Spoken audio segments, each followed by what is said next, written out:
Pada suatu masa, jauh sebelum peradaban modern, ada sebuah kota kuno terbuat dari emas bernama El Dorado.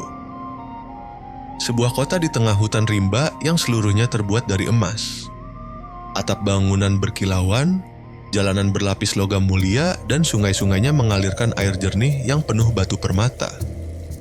Legenda El Dorado berawal dari ritual suku Muisca, salah satu masyarakat asli di wilayah Kolombia pada abad ke-16. Mereka menyembah dewa-dewa alam, termasuk dewa air yang dipercayai menghuni Danau Guatavita.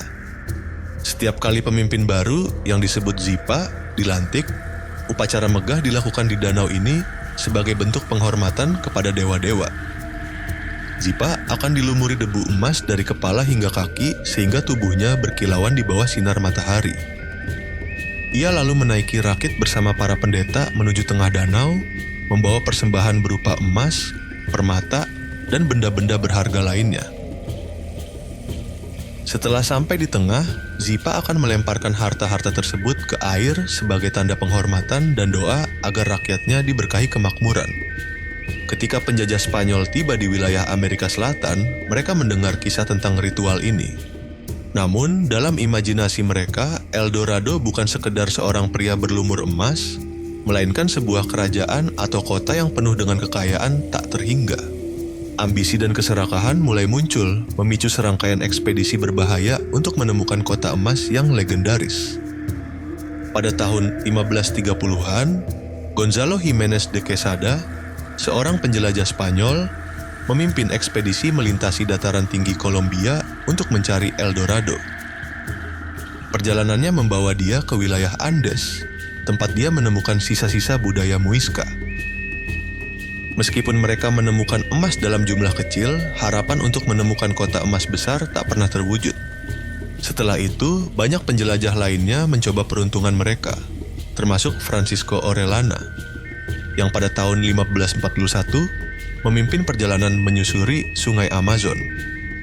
Ia berharap menemukan El Dorado di sepanjang sungai, tetapi yang ia temukan hanyalah hutan belantara yang penuh dengan ancaman, dari binatang buas hingga suku-suku lokal yang bermusuhan.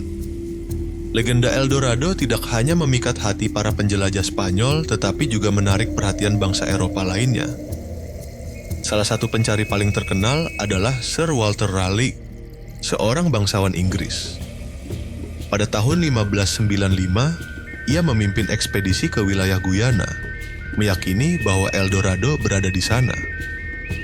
Namun, ekspedisi Raleigh gagal menemukan kota itu, dan reputasinya hancur ketika ia kembali ke Inggris tanpa bukti apapun.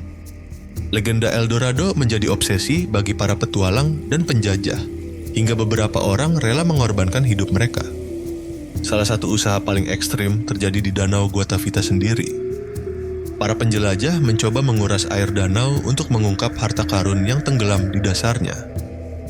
Meskipun mereka menemukan beberapa benda emas, termasuk ornamen dan patung kecil, usahanya tidak pernah membuahkan hasil besar. Lebih banyak nyawa dan sumber daya yang hilang daripada harta yang ditemukan.